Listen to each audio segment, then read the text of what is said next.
Hola, hola, ¿qué tal? Muy buenas tardes para todos, para todas. Bienvenidos. Aquí estamos con la edición domingo de MBD Noticias. 21 grados de temperatura a esta hora en Montevideo. Mucha información para compartir con ustedes. Aquí están. Estos son nuestros titulares. La justicia civil definirá si suspende el proyecto Neptuno luego de que la Suprema Corte rechazara la recusación de OCE contra el juez Alejandro Recarey, que había frenado la construcción.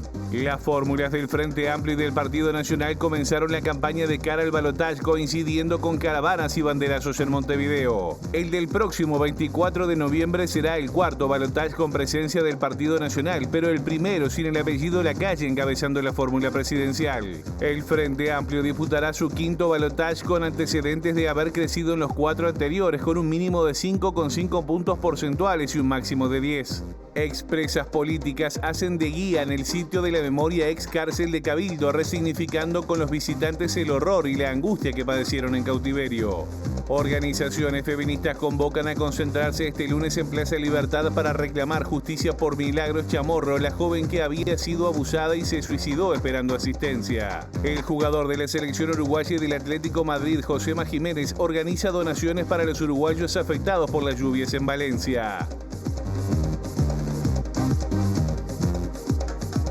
Bueno, muy bien, estos son algunos de los temas que tenemos para compartir con ustedes hasta la hora 20 aquí en la pantalla de TV Ciudad. En un rato, como siempre, ustedes saben, informe a cargo de nuestro compañero Federico Jurkovic. También información deportiva e internacional y lo que pasa en exteriores de la mano del móvil de Abril Mederos, a quien recuperamos y ya saludamos. Abril, ¿qué tal? Un placer saludarte nuevamente. Buenas noches.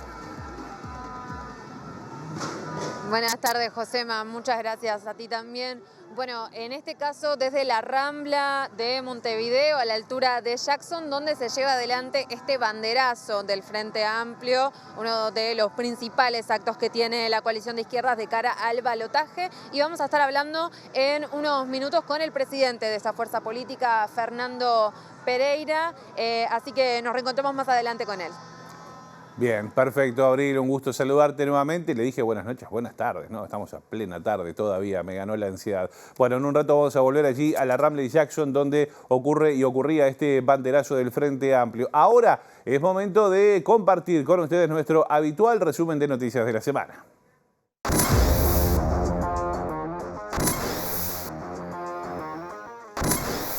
Durante 40 años que tiene instalado el oleoducto, estas cosas no sucedieron, pero alcanzan con que ocurra una vez y prenda todas las alarmas y nosotros vamos a cambiar la forma de comunicación. Lo que pasó el otro día fue muy grave. Cuando tú estás cortando un caño que tiene un producto, un hidrocarburo líquido a presión, y tú conectás el interior del caño con el exterior, se produce una vaporización, se produce una nube que puede ser una nube explosiva. O sea, así de grave fue lo que pasó el otro día. Es obvio que es necesario ampliar la cobertura, sobre todo en un país como el nuestro, donde las personas de más de 60 años cada vez son más y por lo tanto la necesidad de generar servicios para poder atender estas necesidades. En el ámbito ya más académico se habla de crisis de los cuidados, ¿no?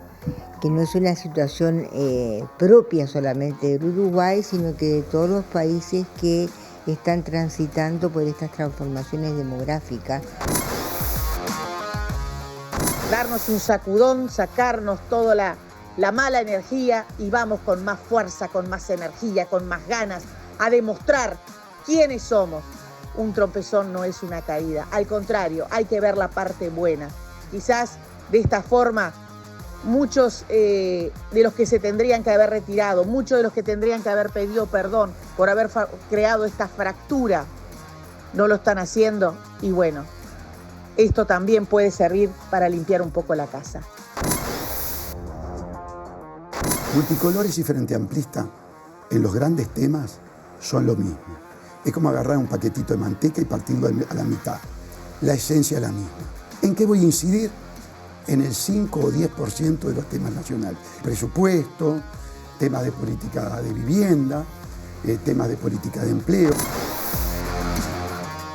Vamos a hacer el cierre de la gestión de mi trabajo frente a la comedia de estos 3 años, un festival al aire libre en la explanada del Solís, que es nuestra casa, donde vamos a salir con Fuente Ovejuna, el Teatrino, muchos artistas invitados, para compartir con la ciudadanía y todos los que se acerquen justamente esa premisa, un poco de belleza. En las categorías La Conversación y Entrevista está nominado el programa Ideas Cruzadas. En contenido musical, Encuentro en el Estudio Montevideo, en la categoría Programa de Investigación Periodística La Letra Chica, en Ciencia y Tecnología sobre Ciencia, en coberturas especiales, Cultural, está nominada la transmisión de Montevideo 300 años, en contenido sobre derechos humanos, Trazos de la Memoria, en la categoría Más Democracia, Memorias de la Resistencia a 50 años del golpe de Estado, en microprograma infantil, Guiños, en animación, TV educativa y en microprogramas Cartas y Margaritas.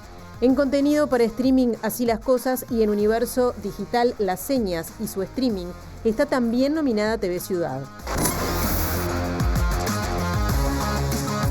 Bueno, muy bien, allí estaba el resumen de la semana editado por nuestro compañero Pablo Das Neves. Vamos a comenzar el desarrollo de la información, no con temas de campaña, pero de alguna manera que sí siguen en la agenda. ¿Por qué? Porque es un espacio que justamente se ocupa allí, es relevante en la agenda y todo indica que lo seguirá ocupando. Este asunto que le vamos a contar durante el próximo gobierno, gane quien gane, el próximo 24 de noviembre. Estamos hablando del proyecto Neptuno, anunciado como la principal obra de este gobierno en 2021 por parte del presidente Luis Lacalle Pou en el Parlamento, pero cuyo contrato podría quedar en suspenso en los próximos días a raíz de acciones judiciales iniciadas por diferentes organizaciones sociales. El abogado representante, estamos hablando de Juan Sereta, señaló que el informe de la Facultad de Ingeniería, que alertaba por episodios de salinidad que afectarían al proyecto, fue omitido del expediente. En este contexto, Sereta dijo a MBD Noticias que luego de que la Suprema Corte de Justicia rechazó en los últimos días la recusación del juez Alejandro Recarey planteada por OCE, el Tribunal Civil de Cuarto Turno deberá resolver ahora si se suspende o no la firma del contrato. OCE, Ambiente y Administración Pública han discutido, han cuestionado, digamos, a los jueces que han estado al frente de este expediente, tanto a Recarey en primera instancia como ahora también al Tribunal de Apelaciones de Cuarto Turno. Ahora esto está resuelto, va a ser el Tribunal de Apelaciones de Cuarto Turno el que resuelva las apelaciones y bueno, seguramente el expediente ya vaya para el tribunal para que en cuestión de días tengamos una resolución. Bueno, si bien hay unos cuantos cuestionamientos por parte de OCE, de Ambiente, incluso del Ministerio de Salud Pública, lo cierto es que sí, para resumirlo en una palabra, lo que se va a decidir es si se mantiene la prohibición de firmar el contrato entre OCE y el consorcio o si esa prohibición se levanta y por lo tanto se puede firmar el contrato y por lo tanto puede empezar la obra. Yo calculo que en unos días o semanas es probable que ya tengamos la sentencia del tribunal. Hubo más de 200 objeciones científicas al estudio que presentó la empresa de cosas que no se han medido, que no se han estudiado, de riesgos que no sabemos cuáles son los que vamos a correr, porque es bueno decir que en estos últimos días tomamos contacto con el informe que le hizo el INFIA, el Instituto de Facultad de Ingeniería, por pedido de OCE, contratado por OCE, y muchos de los datos que arroja el informe que hizo Facultad de Ingeniería fueron omitidos por OCE en la audiencia y en el expediente, fueron ocultados, porque esos estudios dan la pauta de que las ocasiones, los eventos de salinidad en esa zona del Río de la Plata son mucho más frecuentes de lo que sostenía OCE. Ahora nos metemos en asuntos políticos porque los partidos de la coalición multicolor comenzaron a mostrarse juntos en actos de campaña de cara al balotaje del próximo 24 de noviembre. Esta mañana estuvieron en Atlántida fijando líneas de acción y en la tarde en Plaza Varela estuvieron allí, entre otros, el candidato a la presidencia Álvaro Delgado y el senador electo por el Partido Colorado Andrés Ojeda. Vamos a compartir el diálogo que, bueno, justamente ambos tuvieron con nuestra compañera Abril Mederos, quien los consultó sobre la adhesión del nacionalista Víctor Biorgán a la campaña de Yamandu Orsi. Delegado, ¿qué análisis se hace de la adhesión de Víctor Biorgán a la candidatura de Orsi? X. ¿Suma en algo, cree, ese movimiento? ¿Te parece que suma algo? ¿Resta? Uno. ¿A quién? ¿Al Partido Nacional, por ejemplo, o a la coalición republicana? ¿Tú lo conoces? ¿Sabes quién es? Yo no, la verdad que no lo conozco, pero no, y seguramente haya muchos frente amplistas a lo largo y ancho del país. Algunos se van a sumar en esta semana, que votaron algún candidato, alguna lista del Frente Amplio, que van a votar al gobierno de coalición. Van a votar a Álvaro Delgado y van a votar a la coalición de gobierno. Seguramente algunos con el cargo importante. A mí el miedo más grande que me da esto es que lo que tienen para mostrar Orsi en seguridad, con orgullo y con bombo y platillo, es Víctor Iorga. Digo, la falta de equipo del Frente Amplio en materia de seguridad es apabullante. Yo estoy pronto con el tenedor y el cuchillo para cuando aparezcan los Leal, los Layera y los Charles Carrera, que no aparecen y no aparecen. Aparece Víctor Iorga, pero no aparece Gustavo Leal. Tenedor y cuchillo para el asado, quizás. Bueno, vamos a seguir hablando de asuntos políticos porque hace un rato les contábamos que nuestra compañera Abril Mederos estuvo allí en una manifestación que organizó, allí una concentración que organizó el Frente Amplio, un banderazo en la Rambla y Jackson. De esa concentración, bueno, de varios militantes Frente Amplistas participó justamente la fórmula presidencial. Esto decía Yamandu Orsi. Somos conscientes que representamos el cambio seguro en Uruguay. No cualquier cambio, el cambio seguro. El cambio que se traduce en crecimiento, en justicia para nuestra gente, en protección para nuestra gente. Y fundamentalmente, este cambio seguro se traduce en esperanza para todo el pueblo uruguayo. Es también tiempo de compromisos. Nosotros hemos dicho una y otra vez que no venimos a prometer cosas que después no se pueden cumplir, pero sí nos comprometemos. Y por supuesto que nos comprometemos con el presente, con el sueño de cada uno y cada uno de los uruguayos que esperan un futuro mejor. Por supuesto que nos comprometemos con nuestros sueños, que hace tanto tiempo lo venimos enarbolando y no somos solo nosotros. Hay un pueblo uruguayo que sueña con un país bastante mejor. Es también nuestro compromiso con el sueño y el futuro de nuestros gurises, los niños, jóvenes, con los adolescentes de este país que no encuentran un destino. Esto pasaba hace un ratito allí en la Rambla y Jackson. ¿Dónde está el móvil de TV Ciudad de MB Noticias con Abril Mederos a cargo, que ya nos contó de qué va y ahora desarrolla? Adelante, Abril. Muchas gracias, Josema. Exactamente. Bueno, y ahora, como anunciábamos recién, tenemos al presidente del Frente Amplio, Fernando Pereira, con nosotros. Fernando, gracias por estos minutos. Contame cuáles son las sensaciones, cuáles son los principales mensajes de cara a la campaña para el balotaje. Bueno, es lo que acaban de decir Carolina y Yamandu, en el sentido de que el Uruguay tiene que seguir defendiendo la democracia y la república, y el domingo pasado fue lo que pasó. Fue una fiesta democrática, una fiesta que celebra 40 años de democracia en Uruguay consecutivas y que mostró partidos con adhesión importante. El Frente Amplio con la mayor adhesión, con cerca del 44% de los votos y la mayoría en el Senado, lo cual consolida la posibilidad de gobernar con esa mayoría y con 48 diputados. Y un programa que está colocado en la página web del Frente Amplio desde marzo, que fue aprobado en diciembre, contra un programa que se está elaborando en estos momentos. Es decir, ¿quién daría más certezas? El país de las transformaciones que tuvo el Frente Amplio, como planteaban Yamandu y Carolina, con el Sistema Nacional Integrado de Salud, con el cambio de la matriz energética, con el cambio de la matriz tributaria, con la posibilidad de invertir en la educación y que haya universidad en 14 departamentos del interior del país, con la creación de la UTEC, con hospitales donde había medicamentos, o este país que ha estado estancado durante 5 años. Entre estos dos proyectos hay que definir, y luego hay que definir entre dos fórmulas. La fórmula de Yamandu y Carolina y la fórmula de Delgado y Valeria Ripoll. Yo creo que la gente sobriamente va a definir la fórmula de Yamandu y Carolina, porque es una fórmula súper solvente, con mucho tiempo de gobernar, con mucho tiempo de saber y además con mucho compromiso y mucho apoyo popular. Pereira, le consulto por el resultado del plebiscito, por el sí a la reforma, el sí que buscaba modificar la Constitución del PIT-CNT, que dentro del electorado del Frente Amplio obtuvo cerca de 70% de las adhesiones. ¿Cuál es el mensaje que se le da por parte del Frente Amplio a ese electorado que, además de elegir a la coalición de izquierda, buscaba un cambio también en materia de seguridad social? Bueno, es que es lógico que la sociedad, cuando sufre un masazo como el que sufrió con la ley 20.130 vinculada a la seguridad social, busque herramientas para defenderse. Y una herramienta puede ser el plebiscito. El plebiscito no alcanzó los votos necesarios, pero sí fue una señal. Y hay aspectos dentro del programa del Frente Amplio que claramente hablan de aumentar las jubilaciones y las pensiones mínimas, y es lógico pensar que un guarismo puede hacer el salario mínimo.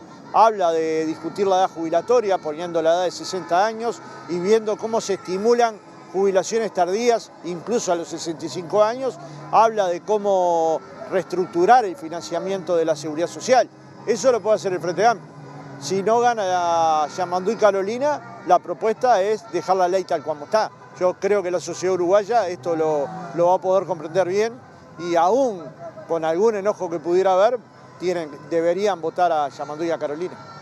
Le consulto por uno de los últimos episodios en materia de campaña, y tiene que ver con la incorporación del miembro del Partido Nacional, Víctor Giorgan, especialista en materia de seguridad, que decidió el viernes anunciar que se incorpora al equipo de seguridad de Yamandú Orsi y que va a apoyar, por supuesto, su candidatura. ¿Cómo se entiende su incorporación? ¿En qué clave es? Sobre todo teniendo en cuenta que es una persona que se definió como orgullosamente blanco y que admitió, por ejemplo, estar a favor de herramientas como el allanamiento nocturno. ¿Cómo se traduce ese discurso o ese entendimiento de la seguridad ahora de cara a un posible gobierno del Frente Amplio? Bueno, acá fue un apoyo concreto a Yamandú, fue un apoyo concreto a las políticas de seguridad que puede llevar adelante el equipo de Yamandú, pero no fue una incorporación al Frente Amplio. Fue simplemente una incorporación en este momento a votar una fórmula presidencial que le da más certezas. Igual que está pasando en el resto del país, con uruguayos y uruguayas que, habiendo votado partidos como el Partido Nacional, el Partido Colorado, el Partido Independiente, Cabildo Abierto o cualquiera de los otros partidos, hoy definen votar una fórmula, Yamandú y Carolina. Pero se lo mencionó como un integrante del equipo de seguridad, se habló de una incorporación para asesorar en seguridad, por eso le consulto. Bueno, pero es que el Frente Amplio, cuando llegó al gobierno, dejó a Seidenstadt en la DGI. El Frente Amplio no cree que se pueda gobernar solo con Frente Amplistas, que hay hombres capaces y mujeres capaces en todos los partidos.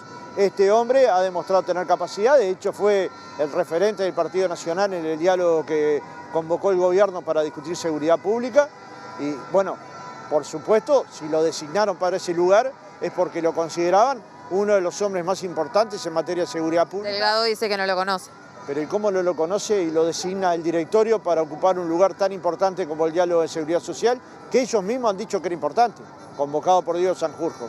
¿Cómo no lo va a conocer Ojeda si estuvo en la misma mesa de trabajo durante varias semanas?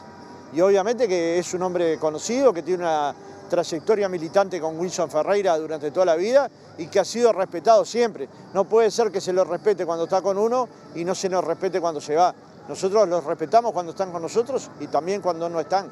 Siempre hay que respetar a los uruguayos y uruguayos, y es una incorporación muy importante al equipo de seguridad y al apoyo a Yamandú. Pero insisto, él se definió como orgullosamente blanco, como está pasando en el interior del país y acá en Montevideo, con muchas personas que orgullosamente se sienten blancos, pero en esta elección prefieren votar a Yamandú y Carolina. Pereira, la última que le hago, ¿se conoce ya, se está hablando sobre la fecha del debate presidencial? ¿Hay algún detalle que se pueda adelantar? Sí, el martes tenemos una nueva reunión, quedó los comandos de campaña, en nuestro caso Alejandro Sánchez y yo, y en el caso del gobierno por ahora Martínez, en el sentido de acordar una fecha y acordar la forma del debate. Todas estas cosas llevan tiempo, supongo que la semana que viene se podrá fijar la fecha.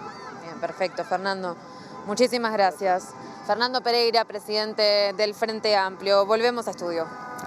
Muy bien, muchas gracias, Abril, a vos, al equipo y a nuestro entrevistado. Bueno, martes, reunión clave allí para conocer, o por lo menos empezar a conocer cuál será la fecha del debate de cara al balotaje del próximo 24 de noviembre. Vamos con otros asuntos ahora. Le contamos que el presidente Luis Lacalle Pou dijo que no puede garantizar si será candidato a la presidencia en el año 2029, pero admitió que no entiende y no admite su vida fuera de la política. Esto lo dijo durante una entrevista con el periódico brasileño Folha do São Paulo, en la que también destacó los buenos vínculos que mantuvo con Jair Bolsonaro y también con Lula da Silva.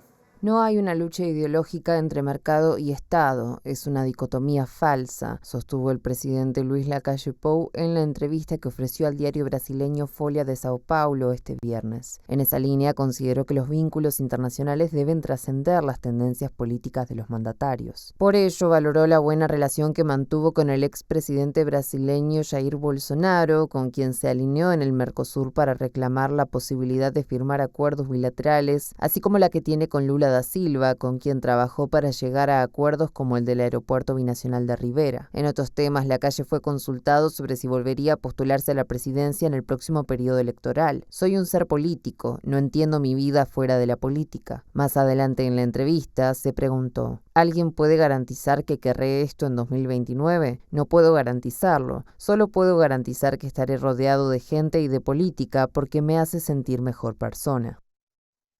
Bueno, muy bien, seguimos en la región, pero ahora mirando hacia la República Argentina, porque el subsecretario de Relaciones Exteriores, y estamos hablando de Nicolás Albertoni, reconoció que causó sorpresa en el gobierno uruguayo la remoción de la canciller argentina Diana Mondino. Esto pasó luego de que votara justamente en la ONU a favor de Cuba y contra el embargo que le impone Estados Unidos. De todas maneras, Albertoni señaló que ya hubo contactos informales con el nuevo canciller y que se mantienen las expectativas de tener un buen diálogo. Bueno, la verdad que vamos a seguir obviamente con la buena expectativa que hay de buen diálogo que venía existiendo. De hecho, el nuevo canciller Werten ya hubo un contacto informal de parte del canciller Paganini. O sea que seguiremos en los mismos términos positivos hacia adelante con Argentina, que sabemos que veníamos en muy buen diálogo y de nuevo, tenemos la misma expectativa de seguirla con el nuevo liderazgo que hay en la Cancillería Argentina. ¿Sorprendió este cambio repentino? Bueno, sí, podría serlo, pero ahí nos cuidamos de las lógicas políticas de cada país, pero sí, es innegable que la sorpresa estuvo.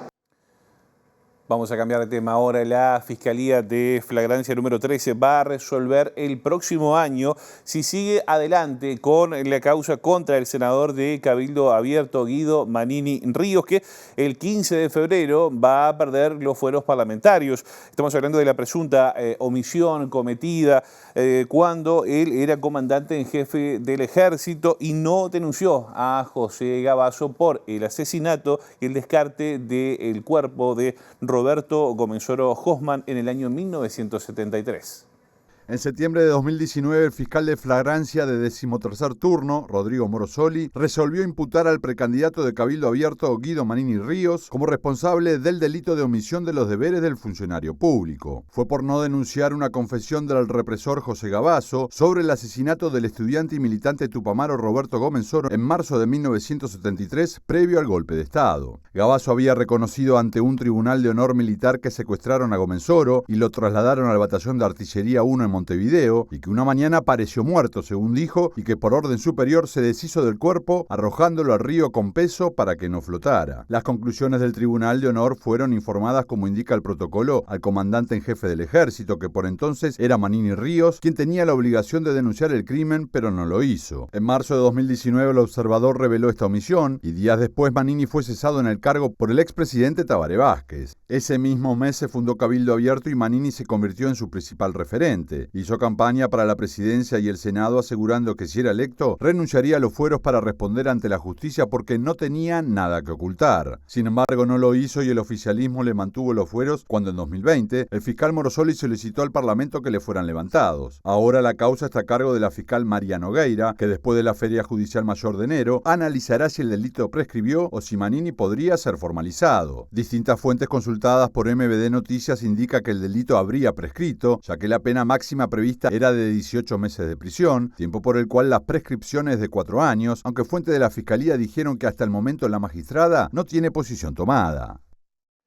De alguna manera nos quedamos en temas castrenses porque, ven ustedes, la Asociación de la Prensa Uruguaya, estamos hablando de APU, expresó su total rechazo y preocupación por el presunto espionaje militar al periodista Ricardo Pose, también integrante del Consejo Directivo del gremio. Se trataría del Comando Pucara, presuntamente integrado por militares retirados. El viernes se conoció uno de sus reportes con fecha del 27 de octubre, día en que se celebraron las elecciones nacionales. Se reporta el ingreso del periodista Ricardo Pose con su pareja al Hotel NH Columbia a reunirse con Alejandro Pacha Sánchez. Se presume que le lleva la información entregada por el militar retirado coronel Héctor Camaño, dice parte del relevamiento informativo. Pose, periodista de caras y caretas, se ha dedicado a investigar irregularidades en la órbita de las Fuerzas Armadas. En este contexto, la Asociación de la Prensa Uruguaya denunció los hechos en un comunicado. APU subrayó que se trata de un hecho reiterado y documentado en los reportes mencionados, que son prueba de personas que estarían actuando por fuera de la legalidad en un espionaje inadmisible. Apelamos a que las autoridades pertinentes tomen el tema con la debida diligencia, considerando la gravedad de estos hechos en un régimen democrático que debe velar por la salvaguarda de los derechos individuales y las garantías en el ejercicio de la profesión, concluye el comunicado. Bueno, muy bien, volvemos ya a temas políticos y les contamos ahora que el candidato a la presidencia por el Partido Nacional, Álvaro Delgado, dijo y aseguró estar preparado para gobernar sin mayorías parlamentarias, al evocar el concepto de gobernabilidad de Wilson Ferreira Aldunate. Esto fue durante un encuentro nacional de ediles que representan a los partidos que apoyan su candidatura de cara al balotaje. O me viene a la memoria el 1 de abril del 84. Yo tenía 15 años y fui a la explanada municipal a recibir a Wilson Ferreira. Había ganado el Partido Colorado, tenía mayoría. Me acuerdo ese concepto que Wilson acuñó, que se llama la gobernabilidad. Y Wilson lo definía en 2 frases. Gobernabilidad no es votar aquello que estemos de acuerdo, porque no tiene gracia. Gobernabilidad es darle al que salió electo el voto en aquello que aún no estando de acuerdo es necesario para que el país siga avanzando. Y ese concepto grande de unidad nacional es que nosotros estamos hoy diciéndoselo a la gente. Porque ahora que ya elegimos Parlamento y quienes van al balotaje, y hay solo 2 personas, lo más importante ahora es elegir presidente. Porque nosotros lo que vamos a darle es garantías a la gente, certezas. Bueno, a todo esto, el senador Luis Alberto Heber dijo que no hay que hacer un mundo de las mayorías parlamentarias. De todas maneras, dio a entender que para la próxima elección, la coalición multicolor debería ir bajo mismo lema para poder acumular y asegurarse las mayorías. Hay un tema que tenemos que tener presente. Ese 48% que sacamos en la urna no se está reflejando en el Parlamento porque no acumulamos los restos del Partido Colorado, de Cabildo, del Partido Independiente, incluso los nuestros. No los acumulamos dentro de un lema, lo que lleva a tener reflexiones de futuro, que no es el momento, pero que indudablemente es una lástima, porque si no hoy tendríamos la mayoría neta, tanto en el Senado como en la Cámara de Diputados. Lo que sí tenemos que reflexionar acá es que tampoco hagamos un mundo de la mayoría parlamentaria. No es que si no se tiene la mayoría parlamentaria no se puede gobernar. Yo fui legislador, ustedes saben, en la época en donde Lacalle Herrera era presidente y al año y medio de su gobierno se quedó sin mayorías parlamentarias. Y siguió gobernando, atando, negociando. Es más trabajoso, claro que sí. Además, si no nos quieren votar el presupuesto, sigue el que está. Si no nos quieren votar las veñas para los entes autónomos, siguen la gente que nosotros tenemos en los cargos. Vamos a seguir ahora en temas políticos, apellidos, segundas vueltas, balotaje, todo eso en el informe de Federico Jurkovic, a quien ya saludamos. ¿Qué tal, Fede? ¿Cómo andás? Buenas noches, Josema, un gusto compartir. Otro domingo, el 1 de noviembre, mes que nos va a traer muchas definiciones, Josema. Efectivamente, movidito este mes de noviembre. Fede, contame cosas, ¿por dónde vamos? Ahí va, estuve investigando, estudiando un poquito el balotaje, esta herramienta del sistema electoral que en Uruguay, Josema, es relativamente nueva y como muchas otras cosas vinculadas al sistema democrático que nos gobierna, tiene un origen francés. Izquierda y derecha nació allí, por ejemplo, el sistema representativo también, y el balotaje, aunque no con tanta historia, también proviene de Francia, que en la década del 60, ¿tú te acuerdas? 68, Mayo francés, sociedad movilizada. Charles de Gaulle era todavía el presidente, perdonarán mi francés por favor, y se veía que la izquierda venía creciendo. Entonces se instaló con una reforma constitucional en el 62 la posibilidad de una segunda vuelta que se aplicó en el 65 por primera vez y que le dio la reelección al presidente. Finalmente la izquierda llegó en el 81 con François Mitterrand, que compitió en el 65 con de Gaulle, y ganó y estuvo 14 años en el gobierno. Cuento esto porque no solo es base de nuestro balotaje, sino porque se repiten algunas características de una izquierda que venía creciendo desde el 71, cuando se fundó y compitió por primera vez electoralmente, tanto como en las 3 elecciones posteriores. Pero todos estos datos y otros te los cuento en este tape y después seguimos. A ver. En Uruguay la historia del balotaje mantiene similitudes con la de Francia, más allá del origen. Como lo han reconocido con el paso de los años tanto referentes blancos como colorados, fue una forma de demorar la llegada al gobierno del Frente Amplio, que desde su debut electoral en 1971 y luego de las 3 primeras elecciones postdictadura, no paraba de ampliar su base de apoyo. Para incluir este mecanismo dentro del sistema fue necesaria una reforma constitucional que se concretó en 1996, con apoyo de blancos, colorados y parte del Frente Amplio, entre ellos los sectores astoristas. Además de la segunda vuelta se incorporaron otros cambios, por ejemplo, la elección interna de los partidos. En 1999 se puso en práctica por primera vez y fue ganado por el colorado Jorge Valle, que tuvo el apoyo explícito de su rival histórico, el Partido Nacional, liderado entonces por el todavía presidente Luis Lacalle Herrera. Del lado perdedor estuvo el Frente Amplista Tabaré Vázquez. En 2004 el Frente Amplio evitó el balotaje al superar en primera vuelta el 50% más 1 de los votos, con Tabaré Vázquez a la cabeza, y en 2009 triunfó en segunda instancia con José Mujica como candidato frente al nacionalista Luis Lacalle Herrera.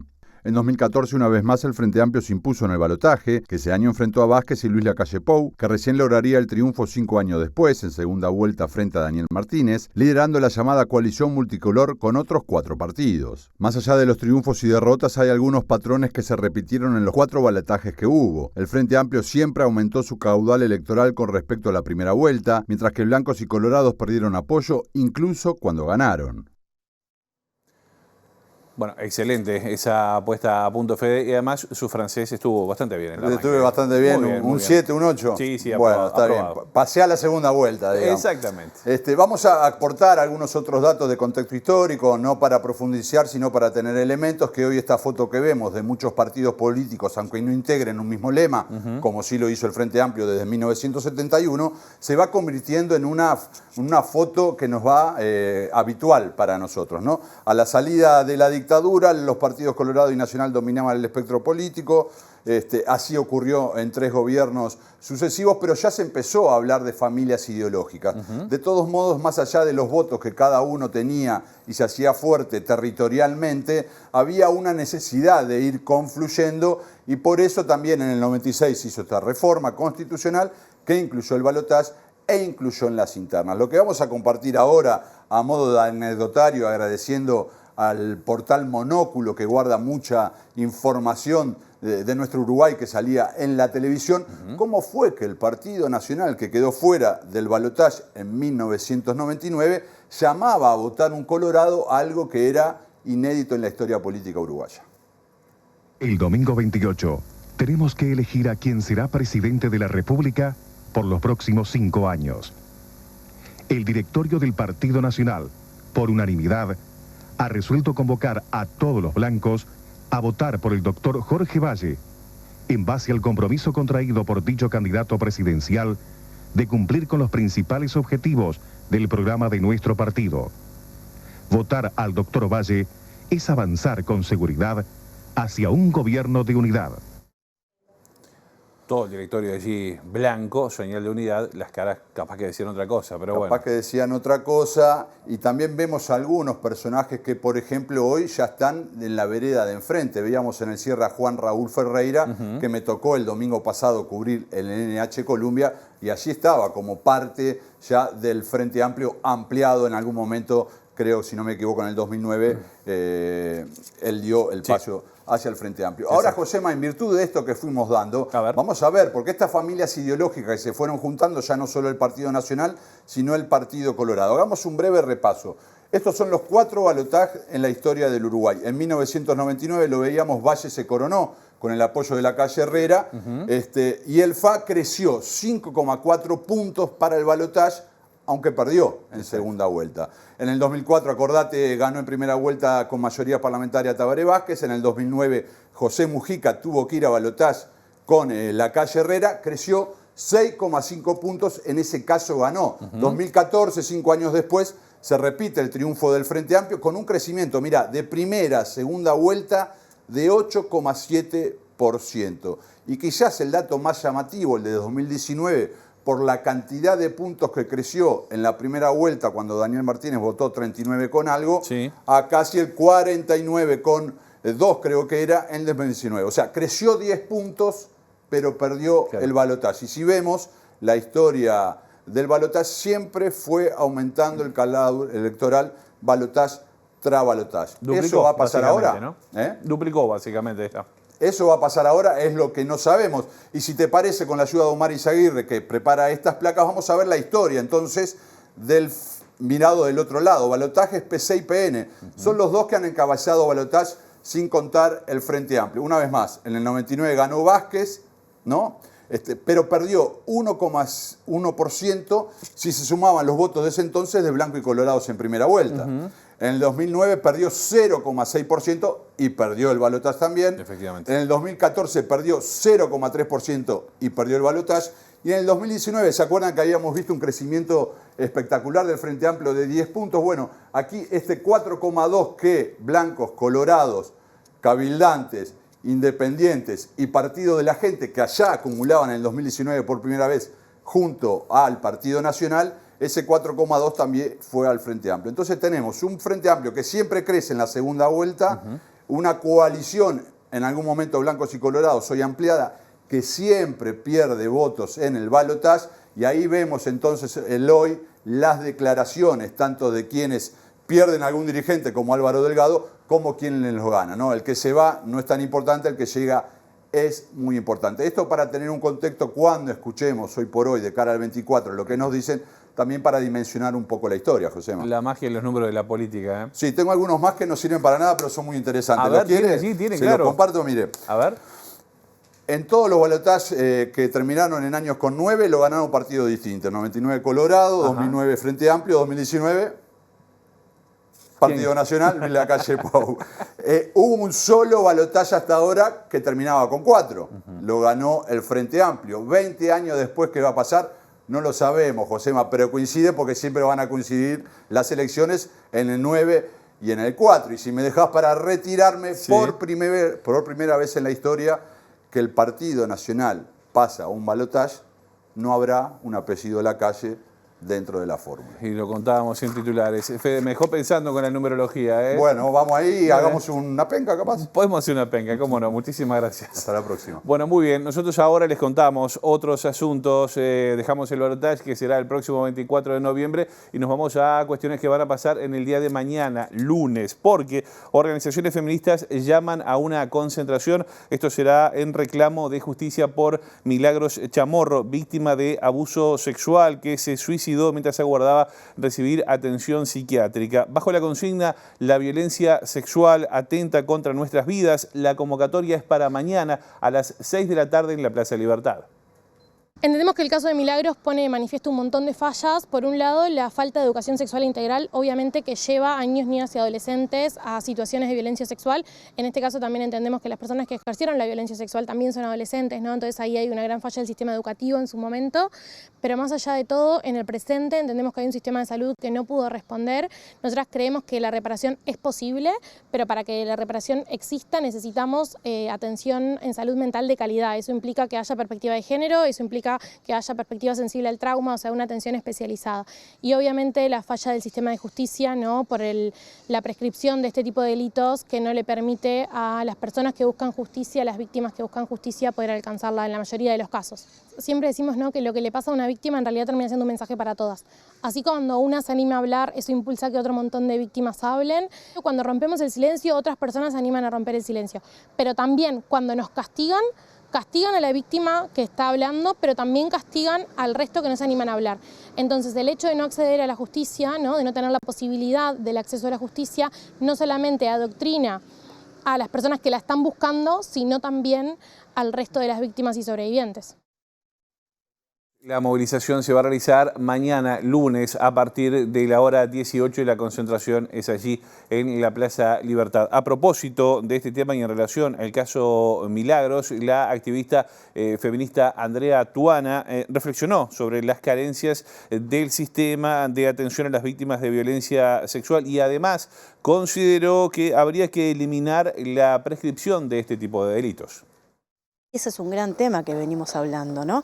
Porque cuando la víctima se siente en condiciones, logra fortalecerse mínimamente para poder pasar por ese proceso, a veces el delito prescribe.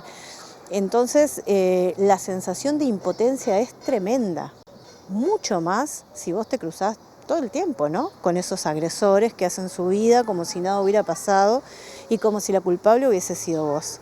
Entonces, sí, realmente este es un caso que muestra lo que le pasa lamentablemente a muchas víctimas de violencia. ¿Es algo a revisar este tema de la prescripción del delito de abuso sexual? Sí, en la ley 19.580 las redactoras habían colocado que los delitos sexuales no prescriban, pero no hubo acuerdo entre los legisladores que tenían que votarlo. Entonces esto también es un llamado de atención, ¿no? ¿Por qué no votaron la imprescriptibilidad? ¿Cuál es el argumento? Habría que preguntarlo, ¿no? Yo creo que el próximo gobierno, de las primeras cosas que tiene que hacer es justamente plantear que los delitos sexuales sean imprescriptibles. Les contamos ahora que la ex cárcel de Cabildo, que fue un centro de reclusión de presas políticas durante la dictadura militar, fue declarada sitio de memoria. El primer sábado de cada mes, las expresas ofrecen visitas guiadas justamente por este sitio donde tuvo lugar la fuga de mujeres más grande de la historia. Se trató de la primera cárcel de mujeres del Uruguay y durante muchos años la única. En 1968 comenzó a funcionar como centro de reclusión de presas políticas y así operó hasta 1977. Hoy la historia del lugar es contada por las propias víctimas. Para mí es una vivencia muy rica porque no es solo que nosotros damos la información, sino que también recibimos a las personas que vienen, que nos hacen preguntas, muchas de otra generación. Entonces es un intercambio, que es de lo que se trata justamente en los sitios de memoria. ¿Qué es removedor? Es removedor, aún al día de hoy. Y que el lazo que se formó en aquel entonces, entre todas, rondábamos los 20 años, los 30, rondamos los 70, los 80, es como la familia. No pudimos romper nunca definitivamente ese lazo porque fue construido además sobre situaciones muy dolorosas, como criar un niño acá, parir un niño acá, no tener la atención, compañeras con problemas psiquiátricos sin atención, distintos problemas de salud, en fin, fueron años difíciles, pero bueno, aquí llegamos. Ana Casamayou fue una de las 38 mujeres que en la noche del 30 de julio de 1971 lograron escapar por un túnel, en lo que se había denominado Operación Estrella. El recuerdo de la fuga es un recuerdo luminoso porque recuperamos la libertad 38 compañeras. En realidad fue fuerte que quedaran 4 acá. No sabíamos qué iba a pasar con ellas cuando se dieran cuenta que ya no estaban. Para mí, bárbaro poder trabajar con ella, porque después en el exilio muchas veces recordé de que estaban acá, ¿no?, con sus hijos. Les contamos que desde el 1 de noviembre y hasta el 28 de febrero están abiertas las inscripciones vía web para acceder a las becas que brinda el Fondo de Solidaridad para estudiantes de UDELAR, UTEC y UTU. La beca consta de unos 12.300 pesos y está pensada para jóvenes provenientes de hogares que no dispongan de los medios suficientes. Por eso, al postularse se les pide el detalle de la situación socioeconómica y patrimonial de la familia y si cumplen con los requisitos se otorga. La iniciativa es para estudiantes de todo el país sin importar dónde cursen, incluso para quienes estudian y viven en el mismo lugar. El formulario estará disponible hasta el 28 de febrero, fecha tope para acceder al beneficio en 2025, según explicó la presidenta del Fondo de Solidaridad, Rosario Sarviño. En 2024, la institución brindó apoyo a 9.320 personas, las cuales también podrán solicitar en línea la renovación, pero en este caso a partir de enero de 2025. Según explicó Sarviño, la beca se puede mantener a lo largo de toda la carrera y las y los jóvenes que estén terminando el bachillerato también pueden comenzar las inscripciones durante el mes de noviembre y en este caso disponen de tiempo hasta abril para aprobar todas las materias. Bueno, ahí lo veían, habilitado entonces hasta el 28 de febrero. Vamos a abrir ahora el capítulo internacional. Les contamos que los países de América Latina y del Caribe son los que reciben mayor cantidad de juicios empresariales al amparo de los tratados de libre comercio, siendo 2023, vean ustedes, el año con récord de casos iniciados. Estamos hablando de 28 en total, según el Instituto Transnacional con sede en los Países Bajos. No hubo ninguno contra Uruguay que, sin embargo, este año ya ha recibido 2 en mayo. ¿Esto por qué? Por la concesión del puerto de Montevideo a la empresa belga Catonati hasta el año 2081. En su último reporte, el Instituto Transnacional señaló que los países de América Latina y el Caribe representan 28,5% de todas las demandas a nivel mundial, con Argentina, México, Venezuela, Perú y Ecuador como los más demandados. Solo estos 5 países concentran 244 de los 380 arbitrajes iniciados contra países latinoamericanos y caribeños, que hasta el momento tuvieron que pagar 33.629 millones de dólares por juicios perdidos. La cifra supera en más de un tercio el costo por las catástrofes climáticas que azotaron a la región entre 1970 y 2021 y a toda la inversión extranjera directa que recibieron en 2022 Centroamérica, los 15 países del Caribe, Uruguay, Paraguay y Ecuador juntos. La actualización de datos involucra todo lo sucedido en 2023, año con la mayor presentación de demandas contra países de la región, 28 en total. Ese año no hubo ningún arbitraje iniciado contra Uruguay, pero sí este año, en mayo, cuando se presentaron 2 demandas contra el país. Fueron planteadas por los inversores de Montecón, competidores de Catonati en el puerto de Montevideo. Uno de ellos, Neltume, de capitales chilenos, reclama 600 millones de dólares y ATCO, de capitales canadienses, otros 240 millones. Ambos casos se presentaron en mayo de este año al amparo del Tratado de Protección de Inversiones entre Uruguay y Chile, y hasta ahora no hubo movimientos más allá de la notificación de que ambos habían sido aceptados. Bueno, un asunto que les contábamos en el arranque de esta edición domingo de MBD Noticias en nuestros titulares y tiene que ver con el jugador de la selección uruguaya y del Atlético de Madrid, José María Jiménez, quien envió un mensaje sobre la comunidad uruguaya afectada por la llamada Dana, que ya mató a unas 200 personas en España, en Valencia y sus alrededores. Josema allí explica que se abrió un centro de acopio en Madrid para enviar ayuda humanitaria una vez que se recupere la conexión con la zona suroeste. Hola a todos. Bueno, lamentando profundamente lo sucedido por la Dana y continuando con el pedido de colaboración de todos aquellos que puedan. Muchos me han preguntado por la situación de los uruguayos en las zonas afectadas. Quería contarles que estamos en contacto directo con el consulado de Valencia y que aquí en Madrid se abrió un lugar para poder colaborar donde llegan las cosas.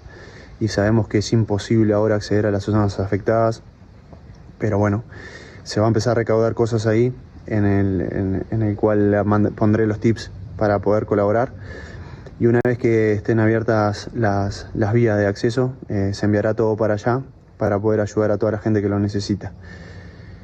Quiero agradecerles profundamente y pidiendo la colaboración de todos aquellos que puedan y lo sientan. Un abrazo grande y vamos arriba. Bueno, muy bien, de España nos vamos a Estados Unidos porque el ex presidente de ese país, Donald Trump, y la vicepresidenta Kamala Harris eligieron los mismos estados para realizar los actos de campaña en los últimos días antes de las elecciones. Estamos hablando de Pensilvania y también de Michigan. Ambos distritos son clave para obtener la victoria de este martes 5 de noviembre.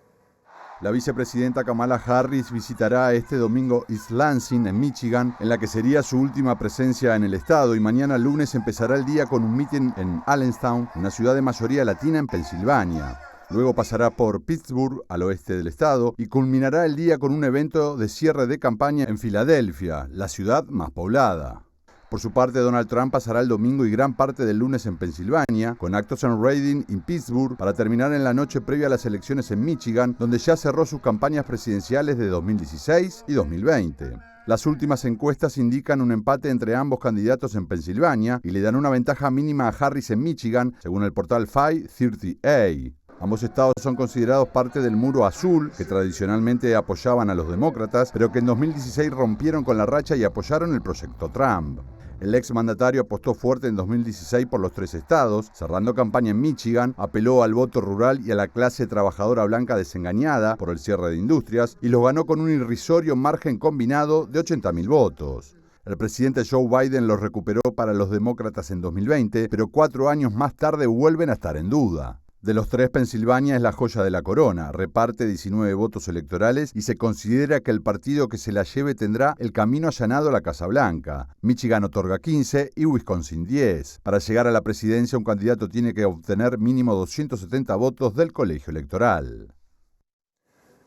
Estamos prácticamente en el final, pero vamos a repasar algunos datos que aporta a esta hora el Instituto Uruguayo de Meteorología, quien, entre otras cosas, ha señalado que hay una advertencia extendida y una actualización del aviso a la población por tormentas fuertes y precipitaciones puntualmente abundantes. Seguirán las desmejoras en el correr de este domingo, pero para el lunes 4, para mañana, se prevé una nueva desmejora en las condiciones del tiempo, con precipitaciones y tormentas fuertes y muy fuertes comenzando desde el litoral oeste y desplazándose al resto del territorio. Esta inestabilidad se va a mantener principalmente en el norte y este del país hasta la mañana del martes 5. La tarde y noche del miércoles 6 se vuelve a volverse inestable, valga la redundancia, el norte del territorio con precipitaciones y tormentas. Según dice el Instituto Uruguayo de Meteorología, habrá tormentas fuertes con precipitaciones puntualmente abundantes. Esto en materia de advertencia, pero vemos cómo va a estar aquí en el pronóstico más a la brevedad que tiene justamente el INUMED para mañana lunes 4 de noviembre, que estará nuboso y cubierto por la mañana con precipitaciones y probables tormentas. La mínima, allí lo ven en pantalla, será de 16 grados y la máxima de 22. Para el martes 5, cubierto nuboso, mínima de 15, máxima de 22 grados. Nosotros hasta acá llegamos con la edición domingo de MBD Noticias. La información vuelve a nuestra pantalla mañana tempranito a las 8, a las 13 y a las 18:55.